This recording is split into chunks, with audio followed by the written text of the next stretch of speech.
An informative Islamic global perspective. This is Al-Ansar News. These are the 13th of October. The news from Durban 90.4 FM and Pietermaritzburg 105.6 FM. ANC Secretary General Ace Magashule meets with MKNVA military veterans in Durban today. Good evening, I'm Eric Kimonina. ANC Secretary General Ace Magashule is meeting with the leaders of Umkhonto Wesizwe Military Veterans Association and other structures at the ANC Provincial Office in Durban today. The MKNVA in KwaZulu-Natal has been complaining about a host of promises it says the ANC made to veterans years ago but has not delivered upon them as yet. The MKNVA and other groups have held several protests in the province in recent weeks. KwaZulu-Natal ANC leadership met with them last week, but it was not fruitful. That's according to local media. Outside the ANC's Durban offices today, MK veterans have been joined by All Truck Drivers Forum and Allied SA, who are hoping that Magashule would liaise with their leadership around their issues. Ace Magashule touched upon Minister Fikile Mbalula's face-off with MK veterans and corruption at PRASA. Well, I think members of the ANC, including Comrade Mbalula, when they have issues, we are pleading with them to raise matters internally. All of us must behave in that way because that's how the ANC operates, that's how the ANC work. We raise matters internally. Sometimes I feel I'm not happy. My role as Secretary General, as a member of the National Executive Committee, and our ordinary members, is for us to teach them to raise matters internally. We will engage with Comrade Mbalula as a member of the National Working Committee. So we'll engage. I can't engage him publicly here and try to understand what the issues are.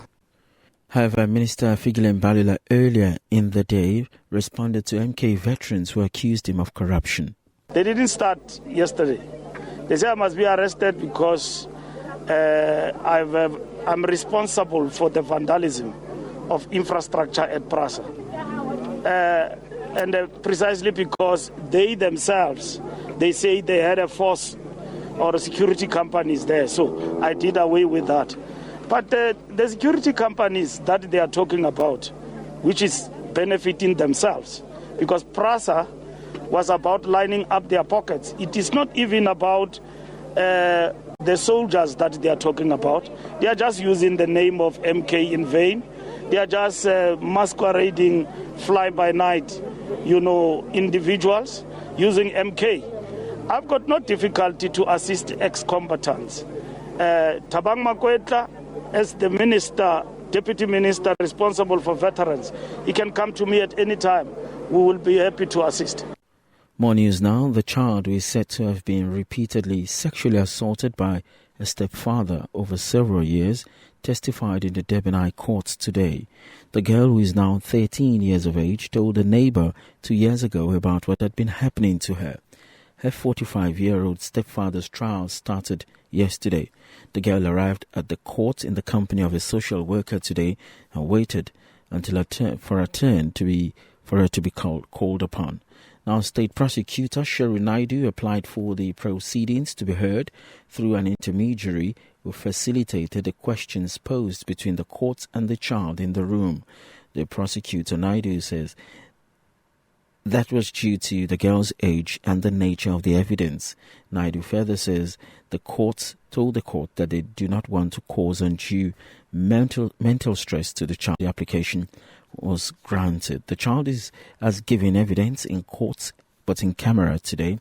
A stepfather yesterday pleaded not guilty to all 56 charges ranging from sexual assault, sexual exploitation of a child, human trafficking and the creation of child pornography.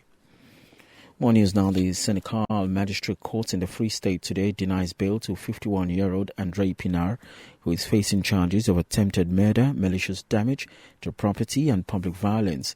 Andre Pinar was arrested after local farmers went on rampage, destroying property and setting police vehicle ablaze. The group is demanding that the police hand over two suspects linked to this month's murder of local farm manager Brendan Horner.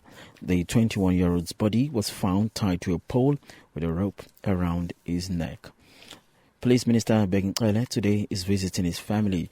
Report says that he has just met with the local farming community. Jess de Clark is a Senegal farmer. He says he's happy with the minister's visit today. We are very positive. I think we got more from a minister that we expected to get. I think he showed some true leadership today, and I would commend him for coming here and speaking to us today. Jess de Clark says, however, no action is taken when issues are reported. The big thing is the problem with the stock theft is we've got weekly stock theft cases basically here. And what makes it more difficult is that the police is physically involved with the stock theft. So we're getting no any cooperation with them of tackling the problem. You can go and look at how many stock theft cases there were, and how few arrests, and how few cases, even less, has gone through the court. Local media says there are growing calls to extend the COVID-19 social relief of distress and caregiver grants. Some civil society organizations also want the 350 rands grant to be increased to 585 rands. The Institute for Economic Justice is warning that discontinuation of the grants would lead to humanitarian crisis. Neil Coleman of the Economic Justice Institute has this to say. It gives some warning. Imagine that a grant of 350 rand for a month has to get an unemployed person and their dependents through the month. I mean, it's unbelievable to imagine the struggles that people have. And a caregiver's grant is 500 rand. So these are tiny amounts that were introduced by the government when the COVID lockdown hit, under the assumption that 6 months later, which is how long the grants were set for, the economy would have bounced back and these people would have been able to sort of improve their living standards, etc. But all the research shows that the effects of the lockdown continued to be devastating for many, many people. And between the people getting the caregivers grant of 500 rand and the COVID special grant of 350 rand, there are almost 13 million South Africans receiving these grants, and those grants are going to stop at the end of October. If you imagine that each person getting that grant is supporting at least, conservatively 2 dependents, you add the 26 million to those 13 million, and you get 39 million, which means 2 out of 3 South Africans will be affected by the withdrawal of these grants. So this is not a small matter. This is a humanitarian crisis. The Saldru, the NIDS CRAM survey showed that over a third of South Africans in June didn't have any money to buy food. So we're talking about a dire humanitarian situation here. More news now. Economic Freedom Fighters EFF leader Julius Malema maintains that his accuser should be the one who should apologize, saying he and party member of parliament, Hussein Ndlozi, did nothing wrong. Ndlozi and Malema appeared in the Randburg Magistrate Court today for the alleged assault of a police officer. Report says the alleged assault took place at the funeral of ANC veteran Winnie Madikizela Mandela in 2018. Malema maintains that they did nothing wrong and they have been dragged to the court because they pushed a white man. He has been addressing his supporters outside the Randburg Magistrate Court today. He has this to say. Your news in Peter Maritzburg on 105.6 FM. Social Development MEC Notland Lakoza has called on the police to solve the murder of an elderly Mpendle woman. The woman was badly assaulted, allegedly by her 18-year-old granddaughter at their home in Nzinga. Now, the 68-year-old later died at a clinic this past weekend. The department's Mplambunzi Mamemela says social workers have been drafted to provide psychosocial support to the family and to ensure the matter is reported to the police. Your international story. In response to the surge of COVID-19 transmission across the European Union, governments appear to be imposing new restrictions by the day. That's according to international media. However, some nations are worse stricken by the pandemic than others. The bloc's 27 member states are being urged to follow a colour code system proposed by the European Commission. Addressing the European Committee of the Regions Conference in Brussels, it has also conceded that COVID-19 has exposed inequalities in the European bloc. The committee claims the EU's COVID-19 recovery fund and long-term budgets will fix the inequalities, but it is clear that will not be easy. That's according to international media. COVID-19 restrictions are making citizens and business people increasingly frustrated. Some commentators suggest the inability of EU governments to clearly communicate their decisions could potentially lead to wide-scale, violent civil unrest. Your weather tonight, it's 16 degrees, partly cloudy. Tomorrow, it will be 22 degrees, partly sunny and pleasant conditions. Quick reminder of our top story. ANC Secretary General Ismail Gashule is meeting with leaders of Umkhonto Wesizwe in Durban today following various issues raised by the MK-MVA military veterans. That's the news. Radio Al-Ansar, Durban, 90.4 FM, Peter Maritzburg, 105.6 FM. Having a clean, comfortable home is every homeowner's pride. That's why Khan's Chemicals have developed and manufactured prime yet affordable quality household brands Starlight, Miracle Mum, Exterminate and Angie to care for your home and family. With a wide range of fabric softeners, dishwashing liquids, bleachers and all-purpose cleaners, pine gels, bubble baths and much more, Khan's Chemicals ensures your home remains our number one priority. For sales and other inquiries, call 011 933 4021. Khan's Chemicals, cleaning your home the way you want.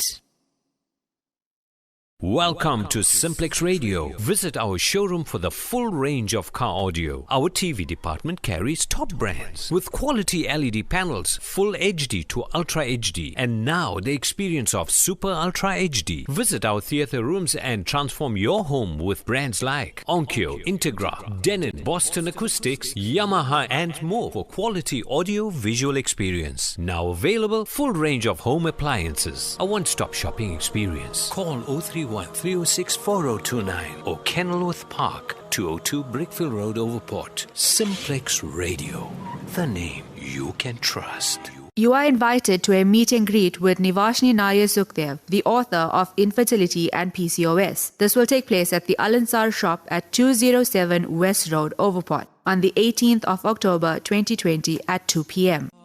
Would you like to give Sadaqah 365 days a year? You can with the Al-Imdad Foundation's Daily Sadaqah program. Donate as little as R1 a day for a month for each member of your family, up to any specified amount, and receive monthly feedback on where your contributions have made a difference. Visit alimdad.com and download your Daily Sadaqah debit order form or call 0861 786 243 for more information. Sayyidina Ali radiallahu anhu narrates that Rasulullah sallallahu alayhi wasallam said, whoever washes a deceased person, shrouds him, preserves him from decaying, carries him and offers the funeral prayer for him, and does not disclose what he has seen, he will emerge from his sins as on the day his mother bore him. Ibn Majah 1462. The Al-Ansar Outreach will be hosting their first Ghusl class on the 17th of October for females and 24th of October for males. If you are eager to learn how a Ghusl is made for our deceased, contact Al-Ansar Outreach on 031-208-1601 to register. Courses are led by respected instructors. Venue, Al-Ansar Jamaat Khana, 17th of October for sisters, 24th of October for brothers. The views and opinions expressed by the guest and presenters of Radio Al-Ansar are not necessarily the views and opinions of Radio Al-Ansar and the Al-Ansar Foundation. Radio Al-Ansar. Business Matters. The title suggests many things. The important issue is the world revolves around business, society, organizations, individuals, and even religion survives and thrives because of business. Business has to encompass not just financial commodity and service transactions. It has also to include welfare, justice, empowerment, environmental, and other issues too. Every week, Business Matters will delve into aspects of business that impact our lives. We will seek out extraordinary and ordinary people who have done extraordinary things. Facilitators, educators, and entrepreneurs will be invited to inspire and enlighten our listeners. Join Anwar Mullah Friday nights for an interactive show and find out what really matters in business. Give a little of yourself. Cure your greed. نحمده ونصلي على رسوله الكريم أعوذ بالله من الشيطان الرجيم بسم الله الرحمن الرحيم. Tuesday evening, the 13th of October. The time is 18 minutes after 8, and it's the Business Matters program. Yes, Business Matters in our new time slot for the last 3 weeks. It's a Tuesday night now, not Friday any longer. And with me in the studio, as is usual, Imran Mullah. Imran, assalamu alaikum. Wa alaikum assalam, and lovely to be in studio. Exciting topic tonight. Yes, lovely topic, and let's get right into it. Speaking to a very old friend of mine's, we've been in school together at Ganresa. He's gone on, and we were at university at UDW or UKZN together. And he's gone on, a person that I have got great admiration for, gone on to do very well for himself in life, and certainly has been instrumental, or would I say he's been really great for the loyal Hujjaj and people going for Umrah and the travel agency in KZN in general. And with that, let me introduce you to our guest, and he is none other than Imtiaz Malik from the Miraj Travel Group. Imtiaz, assalamu alaikum, old friend, and nice to have you on Radio Al Ansar. Wa alaikum salam wa rahmatullahi wa barakatuh to you, Anwar, Imran, and to the listeners of Al Ansar Radio. Anwar, thank you very much for inviting me on your show. It's an absolute pleasure, and always very nice speaking to you. Yes, Imtiaz, we do go back a long way from Ganresa and then UKZN. I remember those nights at the sports centre every Friday evening playing indoor football very fondly. Yes. We're going back a really long way there. Absolutely. I mean, that was very, very absolutely wonderful days. And the amazing thing is, from that time to where we are now, a lot has changed in many, many ways. And of course, where we are now during this period, and the essence of our discussion, we indeed are going through some very, very, very challenging times. The common cliches and words that are used are unprecedented, unheralded, and indeed these are very, very trying times for the people of South Africa, for the Ummah by and large. And all we can do is make dua that Allah subhanahu wa ta'ala makes it easy for all of us going forward. Ameen, Imtiaz. Imtiaz, just as an introduction, if anybody wants to call in and speak to Imtiaz and ask him any questions related to the travel agency or the travel in general, the number in the studio 0861904904. If you want to WhatsApp, it's 060-904-1056. Let me just repeat those numbers. The telephone number 0861904904 and the WhatsApp number 060-904-1056. And this program is brought to you by the Minara Chamber of Commerce. Imtiaz, I know you well, but for the sake of the listeners, tell us a little bit about yourself, your background, your early years, your schooling, and then a little bit more about how you've got to where you are today. Yeah, Jazakallah, as you know, and as you've mentioned to the listeners, we obviously been very good friends, very long, old friends, obviously school and then university days. As you're very much aware, you and I studied for the same degree, a BCom law. I obviously completed my law degree and then, of course, got into business. And I started the travel and tourism business in 1989. Okay. And, of course, I've been in the industry since 1989. It's been years, a very, very, very long time. But, travel is something quite remarkable.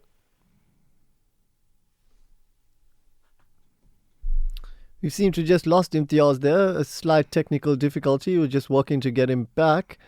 But you've been in the travel industry since 1989. That's a long time. Before I was born. Yeah. Yes, I've known Imtiaz from school days and university days. We were good friends. Let's try to get him back and let's just talk about the travel agency in general. Obviously, I mean, tourism has been one of the most badly affected sectors in terms of COVID. Sure, there was no Hajj this year, as in the people were not allowed to travel for Hajj, and obviously Umrah still closed. I think starting to open up. Imtiaz can tell us a little bit more about that. But around the world, I mean, Imran and I were in Johannesburg yesterday, and we were discussing how dead the airport was in Johannesburg yesterday when we were there. All the restaurants were closed, everything. Imtiaz, we seem to have you back. Sorry, we lost you for a moment. We lost you. You were saying we were talking about being in the travel agency since 1989. Since 1989, of course, it's been really, an amazing period for me in the travel and tourism industry. All that time, sadly, this has probably been the most challenging for not only me, but everyone in the travel and tourism sector. The pandemic of COVID-19, has affected us, in a way that never. The impact in travel and tourism obviously has probably been the greatest because two main things, economic and obviously societal, in the sense that if you look at travel as a commodity that you're selling, it is an absolute luxury. And before you even think about travel, people are thinking of obviously, absolute necessity. As far as the economy is concerned, I mean, you are unaware this is one of your specialty fields. You know better than anybody how it has impacted on the economy of our country in particular. As we all know, South Africa has been, the economy has been distressed way before COVID-19 pandemic started. And of course, I don't want to say where we are now, but I think we obviously in a very bad situation now. And all we can do is hope and pray for the future and hope that is a bit more promising. Imtiaz, let's break that down a little bit. I mean, obviously, you have got and have earned yourself an immense reputation in terms of the Hajj and Umrah business. Your particular travel agency, Miraj Travel, as much as you do travel and tourism to all parts of the world, but I'm sure Hajj and Umrah would be a very large slice or percentage of your business. And this year there was no travel to Hajj and Umrah as well. You must be very, very badly affected by that. Yes, I know. Talking about the history of my business and look, in the year 2005, we obviously I joined the Show Consortium, which is one of the biggest travel consortia in South Africa. And by virtue of that, obviously, it means that you're now part of a very big consortium. And what happens is, obviously, we have huge or bigger buying power. And Hajj and Umrah has always been one of my specialities. As you mentioned, I've earned a reputation as far as services in the industry is concerned, which obviously goes back to 1989. But as a Show Consortium, obviously we have other fields of speciality where corporate business is one of our we're very big on that, and also leisure. But Hajj and Umrah will always be, one of my, something that I'm very close to because that's where we started in the industry. And yet the impact of COVID-19 on this industry has been extremely severe, purely because of the fact that, look, we went into a global lockdown in March. And of course, after March, we have two major seasons, the one being the Umrah in Ramadan. Of course, Umrah is like a perpetual thing throughout the year, except for the period of Hajj. And normally, historically, from South Africa, during the Umrah for Ramadan, there's huge numbers of South Africans going for Umrah.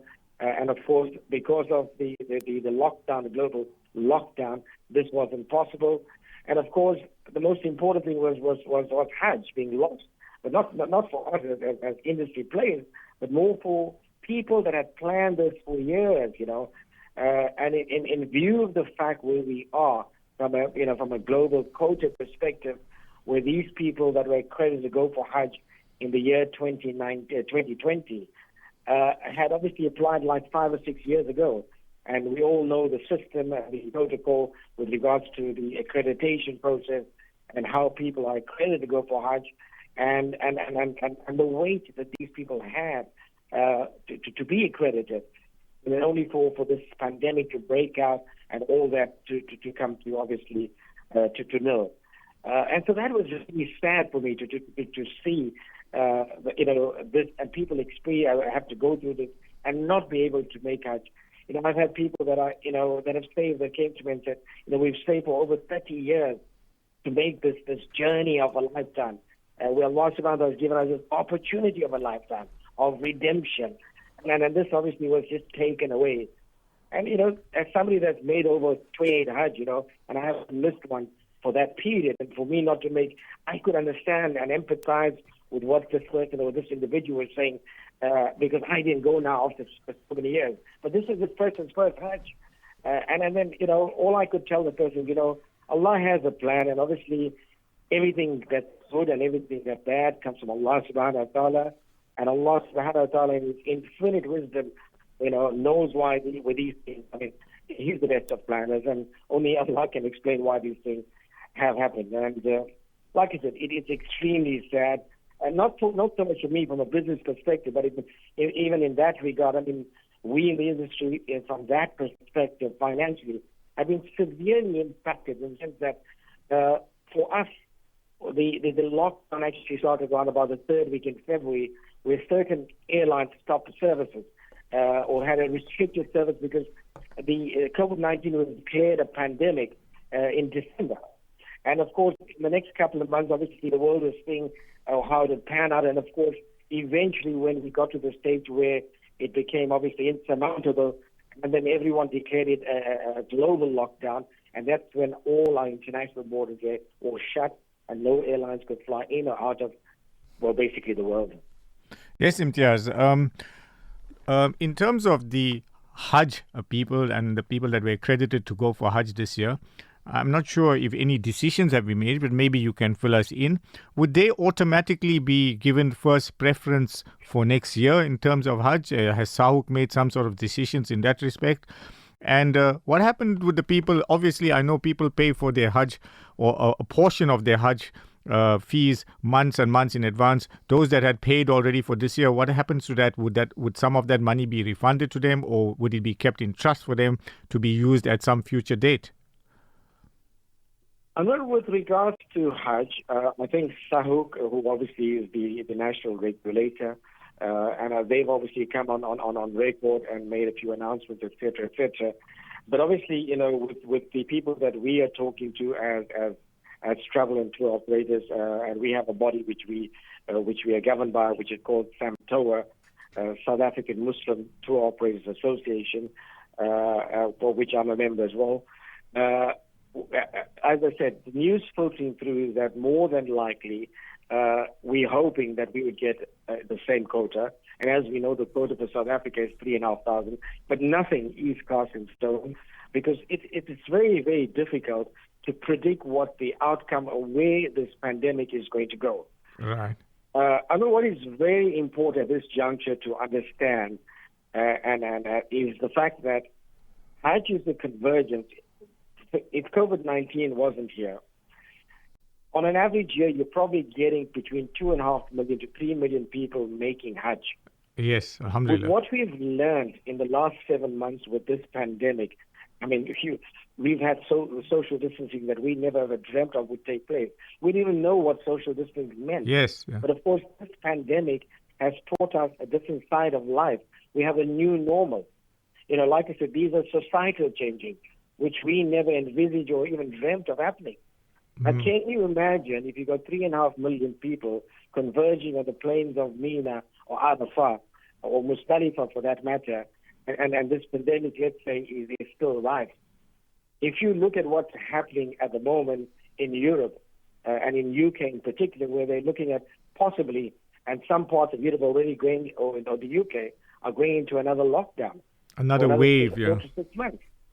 So because they're expecting a second wave, and of course, the reality is obviously they're getting closer to their winter, and we know in December what happened when the pandemic broke out, how Europe suffered, and then of course we in South Africa, it came to us in March, April, or close to our winter month. So it's difficult to I don't have a crystal ball to say and to predict come next year, May, June, or the month leading up to Hajj, where the pandemic will be, and what sort of, and look, at the moment, as we sit, we're looking at 38 million infection cases of people that were infected globally. Yes. We're looking at a fatality rate of 1.1 million people to date that have died of the virus. So we don't know where. We look at South Africa. They say, obviously, there could be another way. We don't know where we're going. Of course, what people don't seem to understand, yes, we're in level 1, and we were compelled to get to level 1 because of economic reason, no other reason. But, if we start becoming complacent, we don't know what could happen. 2-3 months ago, we were so vigilant about a whole lot of things, social distancing. But if you look at what happens now, if you go to the mall or anywhere, it's different. And my concern and fear is that, where we could be in 3 to 4 months' time, let alone where we could be from a global perspective. So to come back to your question, Hajj next year, if all things are the way it is, and let's say the pandemic doesn't go to, and of course the critical and burning thing is the cure and the vaccine, if that is found, and as they said, possibly by March or the first quarter of next year, they're looking at possibly having a vaccine. If obviously that happens, and that puts a different spin to the whole thing. But if that happens, then of course the 3.5 million people that were accredited for Hajj for 2020 will obviously automatically be accredited for the next year, for the next Hajj.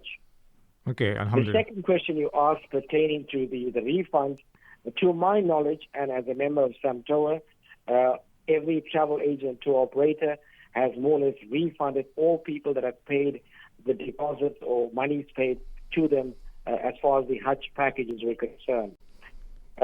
What I might also, add to that is, by and large, most of my colleagues, what people need to understand is that these monies that are paid to us, we obviously paid as deposits to hoteliers in the kingdom, and suppliers in the kingdom.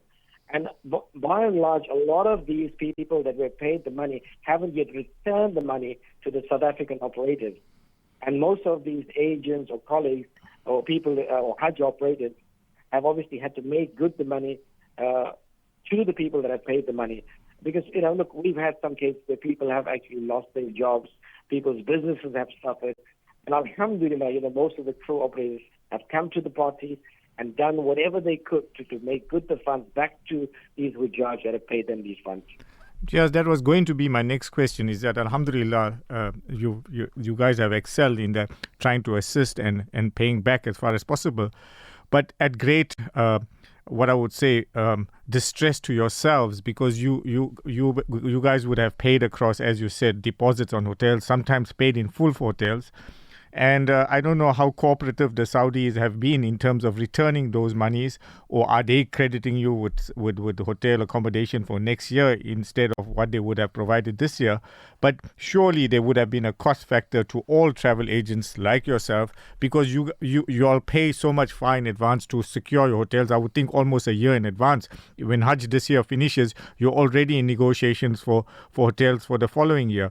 And similarly with securing airline seats and things like that as well. So, how have you yourself in particular, and if you can talk in general about the travel agency, how have you all been able to sustain yourselves during this period? Because the tourism industry, the travel agents have been, if not the worst affected, one of the worst affected areas of business.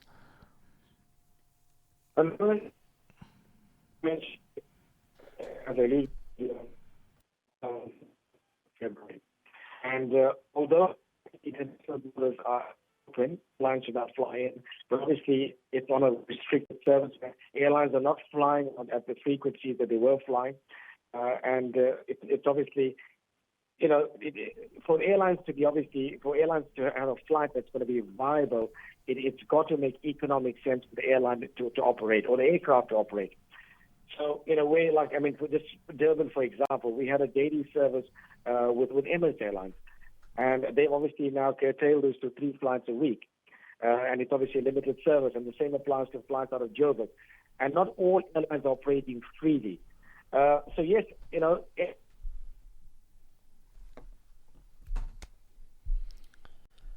Unfortunately, I think we've seemed to have lost Imtiaz again. The Lions are just not playing to our favour tonight. But yeah, it's fascinating to know that we once had Emirates who were flying regularly, daily, and now it's 3 times a week. And Imran, I think while we're trying to get Imtiaz back, let's go for an ad break. Okay. Welcome to Simplex Radio. Visit our showroom for the full range of car audio. Our TV department carries top brands with quality LED panels, full HD to Ultra HD, and now the experience of Super Ultra HD. Visit our theatre rooms and transform your home with brands like Onkyo, Integra, Denon, Boston Acoustics, Yamaha, and more for quality audio visual experience. Now available, full range of home appliances. A one-stop shopping experience. Call 031-306-4029 or Kenilworth Park, 202 Brickfield Road, Overport. Simplex Radio, the name you can trust. Sayyidina Ali radiallahu anhu narrates that Rasulullah sallallahu alayhi wasallam said, whoever washes a deceased person, shrouds him, preserves him from decaying, carries him and offers the funeral prayer for him, and does not disclose what he has seen, he will emerge from his sins as on the day his mother bore him. Ibn Majah 1462. The Al Ansar Outreach will be hosting their first Ghusl class on the 17th of October for females and 24th of October for males. If you are eager to learn how a ghusl is made for our deceased, contact Al Ansar Outreach on 031-208-1601 to register. Courses are led by respected instructors. Venue, Al Ansar Jamaat Khana, 17th of October for sisters, 24th of October for brothers. Hey guys, it's Nishal, and if you want to know what your wife talks about when she says, I got PCOS, go away from here, then I tell you what you do. Get yourself a copy of this book. It's available at the Al Ansar Book and Media Shop. You could meet the author here on Sunday and listen into Mindful Matters at 1 p.m. and stand a chance to win a signed copy of Nivashni Nair Sukhdev's book about her personal journey with PCOS. And all you have to do is answer an easy questions. It's fastest fingers first and you'll be a winner. After all these years, millions of Syrian refugees and displaced persons are still struggling to get adequate food and nutrition. Since 2014, the Al-Imdad Foundation's Flour for Syria campaign has provided daily bread to these Syrians. For just 5,000 Rand, you can sponsor 1 ton of flour and ensure that 10,000 pita loaves are delivered to desperate Syrian communities. Part donations are also accepted. Visit alimdad.com or call 0861 786 243 for more information. Audio stream across the world on radioalansar.co.za. Give a little of yourself. Bismillahir Rahmanir Rahim. Assalamu alaikum wa rahmatullahi wa barakatuh. Radio Al Ansar, the Business Matters program. You with me, Anwar Mullah and Imran Mullah. And before we had that little technical hitch, we were talking to Imtiaz Malik, and the important question I posed to him is, I asked Imtiaz, I said, a lot of the travel agents are out of pocket or would be out of pocket because of the fact that you guys expend great amounts of money well in advance in terms of hotel deposits in the Kingdom of Saudi Arabia, airfare deposits, and yet you've had to refund all of the Hujjaj that didn't make the trip. Imtiaz, there was great strain on travel agents, yourself, as well as travel agents in general. How are you all managing? Yeah, actually, I know where you got cut off. I'm not sure which point you got cut off. I got cut off right at the beginning of that answer, yeah. So let's start again. Yeah, as I was saying to you, we have been in lockdown since the 3rd week in February, and since then till now, we obviously have actually no revenue whatsoever, because although the international borders have been open since the 1st of October, the travel inquiries and travel, what you call as bookings, have been far and few between, because people really don't have, there isn't an appetite, a positive appetite to travel because of the current COVID cloud, or that's there. And there's obviously going to be that degree of apprehension to travel because, you're going to a foreign land, and I'm sure, I think that's part of the discussion later, restrictions, etc., etc. But to come back to your main question, yes, this has impacted on us severely. And when it comes to, one of our specialty areas, which is obviously the Hajj and the Umrah, and when you're dealing with the companies that we deal with Saudi Arabia, as you mentioned, we sign Hajj contracts, the moment Hajj finishes. So it's like a year that you sign the contract. And when you sign these contracts, those hoteliers or those building owners, whether it's in Azizia or wherever, they want deposits, and that has to be forthcoming like 10 to 12 months before Hajj even commences. And this is an outlay by us tour operators. When this pandemic broke out, and obviously Hajj was officially cancelled, and that happened around about May. We obviously made what you call is formal request to the principals and the suppliers in the kingdom that obviously, it's a global lockdown and Hajj has been cancelled. But what happened was all these hotels and properties all went into lockdown, so you couldn't really talk to anybody. But a lot of the agents, and I speak for my colleagues here, some of them have yet to date received or the refunds have not yet been forthcoming, the supplies in the kingdom. And yes, we've had to outlay huge sums of money because of the situation that presented itself in South Africa. And in most cases, it was more a gesture of goodwill from our part because we've realized that, by and large, people have suffered, as I mentioned early on. And then we obviously had refunding. I know almost every operator has refunded everyone that is booked with them, all the deposits or payments made for Hajj. That's fantastic. And once again, we applaud the tour operators out there who have come to the table and helped the Hujjaj whose Hajj got cancelled. And inshallah, that goodwill will turn into business for 2021 Hajj. Inshallah, Ameen. Ameen. Moving a little away from Hajj and looking at the coming months, what is the Miraj Travel take on travel for the December period, which is generally the biggest holiday period in the year? Are bookings increasing? Are people more willing to fly, or is it that hesitancy still remains? Imran, it's an excellent question you pose, but I think it becomes a very personal thing, and it obviously depends on the individual and what their perceptions are, and how much they really want, how much of a burning desire there is on their side to really want to travel. Look, I've had mixed responses and reactions because in the last obviously 6 months, the only thing we would do obviously is just be in touch with our database, our clients who are our friends, and we become like family, an extended family, and of course just maintain that connection, just to make sure everybody is keeping well, etc., etc. Because there's not much we could do, but just maintain that relationship, the client relationship, and goodwill. And the response that is forthcoming is that by and large, a lot of people have said the moment they're allowed to be in a position where we can travel, they want to travel. But then on the other side, the flip side, you would get some people that, as I mentioned, have that degree of apprehension because of the protocols that are in place, about travel, and because it is going to be restrictive. And I'm going to say this again, we're now in a new normal where everything, because of the impact and changes from a societal perspective, where social distancing and the control and protocol pertaining to the virus, and more so because there isn't a vaccine. How do we control people? How do we control crowds at airports, on aircrafts? What kind of social distancing would there be on aircrafts? What is the impact of traveling in aircraft? Because people are scared about these things. So these are all things that have to be addressed. And then, of course, for us to allay these concerns and fears and apprehensions of our clients, to say, yes, there are destinations where you can travel, where there are no quarantines in place. And that's therefore for everyone to see on different platforms. So to answer your question, there are a few destinations that are open to us where we can travel, without severe restrictions, and where it's going to be like really, it's pulling out it's going to be really, really difficult to travel. But having said that, it's few and far between, and it's extremely restrictive.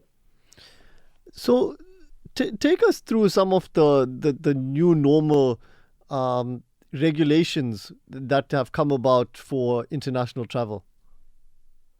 Well, look, the one obvious thing is that for you to travel anywhere, depends which destination you're traveling to. You need to ensure what the regulations and protocol are in place from a visa perspective. because there are certain destinations, and I want to speak, look, there are obviously hundreds of destinations that we can't visit, and there are a few destinations that we can visit. If I look at, our community by and large, and our client and data, our client base and target market, and which are the popular destinations at the moment, for obvious reasons, India's a big no. You can't go to India for obvious reasons because of the state of the pandemic there. So if you're a South African passport holder at present, because also their international borders haven't opened yet in India. And if you look at where India is from a global, what you call infection rate, it's right there in the top 3 of the world. And the same applies to what you call the UK, where it's restrictive travel. The US, these are some of the popular destinations that you would go to where there are restrictions in place, and you can't go unless it's business or it's essential travel. So if, let's say, you want to go to a destination, like one of the destinations that we can travel to is Dubai. It's open for us travel. They're actually encouraging travel. Pardon me? Dubai is actually encouraging you to visit and stay. Yes. So the protocol, as far as if you want to go to Dubai, because we've had quite a few people in the last couple of weeks, as soon as the flights open up from the first week in October, people have been going there. Some of it, obviously, more of it is business travel, but and some of it has been obviously leisure as well. So you obviously will need to do a COVID test, and obviously there's a specific type of COVID test that you need to do, which is obviously a PCR COVID-19 test. And most of the agencies that are doing these tests know which one it is, and so you've got to take that 72 hours within the date of your travel.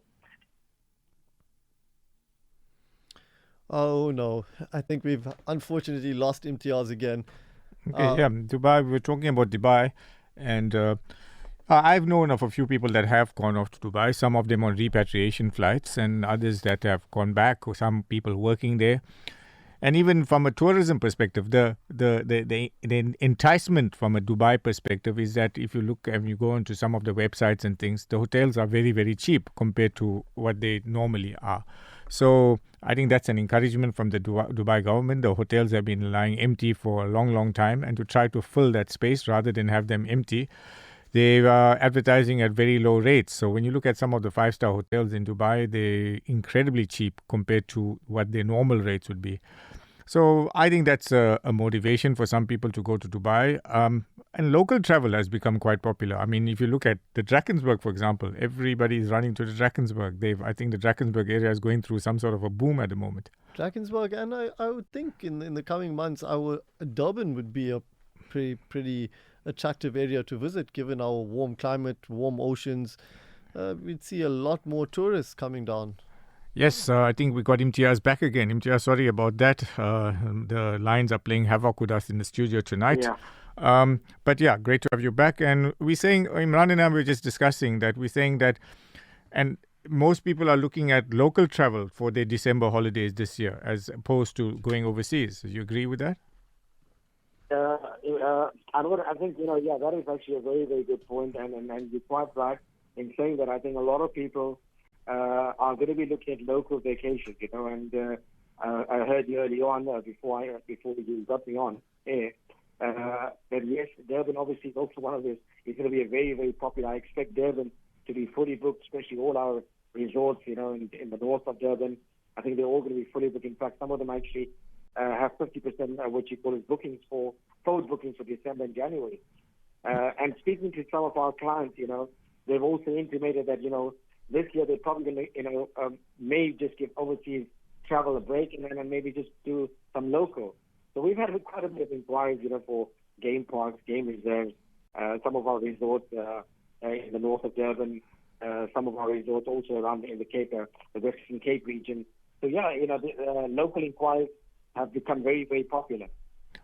Imtiaz, any inquiries from international travelers wanting to come back to South Africa? We know Kruger Park, Western Cape, and also parts of KZN are very popular with international tourists. You obviously handle that as well.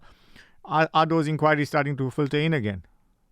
We do a bit of inbound tourism. That's one of the divisions in our office, but it hasn't been, at the rate that we would normally. But I would envisage that, coming in the next month or so, we probably will get some inquiries coming through. But also bear in mind, by and large, a lot of our inquiries come from the Far East and from the Middle East, And then obviously there's been restrictions for them to travel out of their country, which have been prohibited.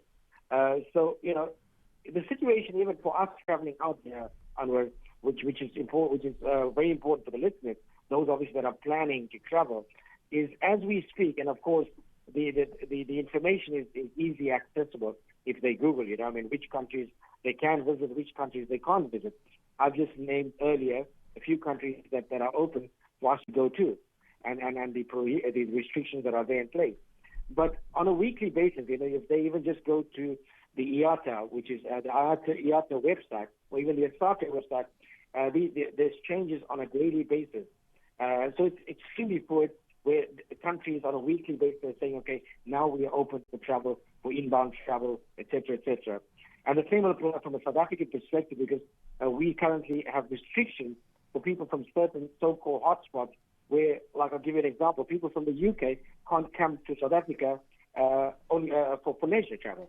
It's only for business and returning South African. So there's a lot of restrictions, and I think South Africa is one of those countries where the restrictive measures are quite high, more so if you're coming from a high-risk country. Yes, I think the good news is, if we're trying to be positive, is that the Emirates have started flying to Durban again, albeit not on a daily basis, but I think 3 or 4 flights a week. I'm sure I'm sure other airlines will start doing the same if they haven't already. There are other airlines flying to Johannesburg and Cape Town. I'm not too sure about Durban. So yes, there is a movement of people taking place, whether inbound or outbound, and it's starting to open up again. Yes, like I said, the situation is going to be very fluid, and it's going to change, I would say, possibly on a weekly basis. And based on demand, look, ultimately, the airline business is based on yield, and it's got to be a positive yield. And if you look at, the sums I mentioned earlier, as far as losses in the industry is concerned, I mean, airlines have obviously suffered probably 75% of that because these huge, aircraft have been parked on tarmacs for the last 6 months. And for an airline to make money, that aircraft has to be in the air. That's right. And as long as it's parked on the tarmac, it's losses that they're sustaining. And just Emirates itself, have what you call as retrenched, like thousands of their staff. And a lot of these staff are all expats, because in fact, all their staff are expats. And that has affected the economy of the UAE, because these people obviously have to leave their accommodation and dwellings in the UAE. It affected it has a side effect on the entire economy of the UAE. So that's just one impact just in that specific country. But coming back to what you're talking about, airlines, yes, I believe in the next couple of weeks to months, more will it'll start unpacking on its own. More airlines will start flying in. And the frequencies will probably start increasing as well. Imtiaz, you mentioned that it's an extremely fluid situation, and the destinations that you can travel to and cannot travel to are being updated on a daily basis. Can you please share 1 or 2 websites with the listeners of where we can go and check out the lists? Well, as I mentioned earlier, the one is the IATA, which is IATA, International Air Travel Association. If you Google that's actually a very informative website where you get daily updates as far as prohibitions are concerned, countries we as South Africans can visit, all the countries whose borders are open, all the countries whose international borders are still in lockdown. So of course, those that are in complete lockdown, you can't go at all. And there's some that are in partial lockdown, where it's only certain cities in that country that you could possibly land. That's one website, the IATA. The second one is ASATA, ASATA. That's another website where you could also get daily updates as far as all the measures and restrictive conditions are concerned. And then also there's another website called Travel Leisure. So there's quite a few of these websites or platforms where you could access and get more information on destinations that are open and destinations that are closed. Just coming back to Umrah, I know the Saudis have partially opened up the harams again with restricted numbers and things. Any talk of any Umrah opening up in the near future? Any talk of any South Africans going for Umrah?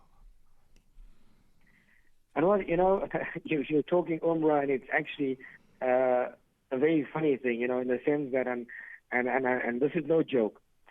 Umrah is supposed to open on the first week in November, and this is what we were informed a couple of weeks ago. Right. Okay, but as we all know that there are restrictive measures in place, and we all probably now know there's an app that you need to obviously download, upload, and then of course for you to enter the Haram to make Umrah, you have to book an Umrah slot. Okay. Which they have been enforcing at present.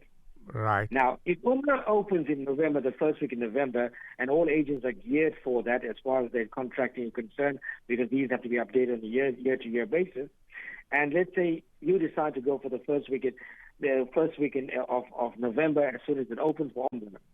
The sad thing is, and the reality is, the first slot available for you to don ihram and make Umrah is at the end of December or 1st of January. Are you kidding? Absolutely. So it's actually a joke, and that's why it's funny. So we don't know, and we obviously have been doing this business for the last 28, 29 years, Yes. and we connected the people fairly highly up as far as the ministry is concerned, and there is I say this not in tongue-in-cheek, and I say this with utmost sincerity, there seems to be a lot of confusion and a lot of gray area as to how this thing is going to pan out, because nobody seems to know exactly what is going to happen and how this is going to unfold. So I know some people have been making bookings online themselves, not consulting their travel agent or whatever for Umrah in November or December, because we some of us like to do our own bookings. So please just be very, very careful and wary of the fact that just look at that, because that is a very important thing. Because if the pandemic is where it is and it continues in this vein, and these restrictive or prohibitive measures in the kingdom from the Umrah slot perspective it carries on, and you can't get a slot before the end of December, then which means no South African or no no one from any country, foreign country outside Saudi Arabia will be able to go or make Umrah before the 1st of January. Wow. Okay. So if they issue visas, I don't know how this is going to work. Okay, it doesn't apply to Medina Munawwar. So you can go to Medina, you can enter the Haram, but obviously there are restrictions, but there's no app for you there where you're going to book a slot to enter the Haram. Okay. But Makkah obviously is a different scenario where there is this particular app. And the other thing is, it doesn't make sense, is that obviously you can only book the slot when you enter the Kingdom of Saudi Arabia. Okay. So, yeah, a bit of confusion. It really doesn't make sense, if you look at it, analyze it. So I don't know how it's going to work. I never ever answered a question like that where I said I don't know, but that is the reality. Imtiaz, we've reached the end of the hour, unfortunately. I'm going to part by asking one last question, which I have to, which is, how are your staff handling all of this during this lockdown period? And what it's been, as I said, it's been an extremely distressing, it's been an extremely challenging time for us in the industry, because we've had absolutely, I have friends like you and other friends, and we chat often, and somebody will say, we're down like 50% or 70% or 30% year on or whatever. We've actually had zero revenue since the 1st of March. Okay. And of course, we're trying to gradually phase in, but we have our staff working remotely, because at the end of the day, most of the agencies cannot have their full staff complement back, because at the end of the day, there's really nothing, there's not much, because we're not really inundated that level of inquiries. So we're slowly trying to phase it. Yes, financially it's been extremely, challenging. Yes. But alhamdulillah, we've obviously been chatting to our staff, and of course, in a way, obviously they've been taken care of, and but obviously this situation doesn't prevail with everybody. But to answer you, to conclude, it's been very, very challenging. Imtiaz, one last question before we round up. If any of the listeners are looking for any travel or have any travel plans or looking for inquiries for end of the year, what's the best way to get in touch with yourself or your office? Well, they can call me at the Show Mirage landline, 031-208-4222. I'll repeat that, 031-208-4222. or they can go to the website and make an inquiry through the platform that we have there. And then, of course, somebody will respond to the inquiry. And your website is? 3Ws at showmiragetravel.co.za. Just thanks for spending the last 45 minutes with us. Once again, sorry for those technical breakups, but we managed to get you back online pretty quickly. Thanks for that insight into the travel agency. We do wish you and all the other travel agents well. Hope that this pandemic leaves us pretty soon so that we can all get along with our lives. And especially the tourism and travel-related industry can start getting back to some sort of normality. We hope to speak to you again and hear some more positive news when we chat again sometime in the near future. Inshallah. And thank you very much for inviting me. It's always a pleasure, as you know, speaking to you. Inshallah, we do it sometime again. But Jazakallah for giving me the opportunity. Much appreciated. Cheers. And carry on the sterling work with the Hajj and Umrah, and with I'm sure, inshallah, we all make dua that Hajj next year returns to some sort of normality. I'm not sure whether they will allow 3.5 million, because with social distancing and things like that, they may cut back on numbers. We hope not. But inshallah, some sort of normality returns, and the people that were so eagerly anticipating going for Hajj this year will be able to make that sacred journey next year. With that, just to announce, next week we have a great program lined up as well. It's we're nearing what they call the Wills Week, and they say don't go to bed if your will is not made. So we hope to have people in the studio next week discussing wills and what we can and what we cannot do about our wills and the Sharia aspects of wills and things like that. So looking forward to next week's program. Once again, thanks to Imtiaz Malik from Shua Miraj Travel for joining us on the line tonight and enlightening us about the state of the travel agency. Imran, some parting words from you. I think it's a lot of people are hesitant to travel, but go on to the IATA or ISATA websites, have a look at where you cannot go, take advice from your local professionals. Don't go online, make the bookings yourselves if you aren't sure. There are people out there who are in the industry and know what's happening, so take their advice and before you go and make your own bookings. With that, it's wassalamu alaikum wa rahmatullahi wa barakatuh. An informative Islamic global perspective. This is Al Ansar News.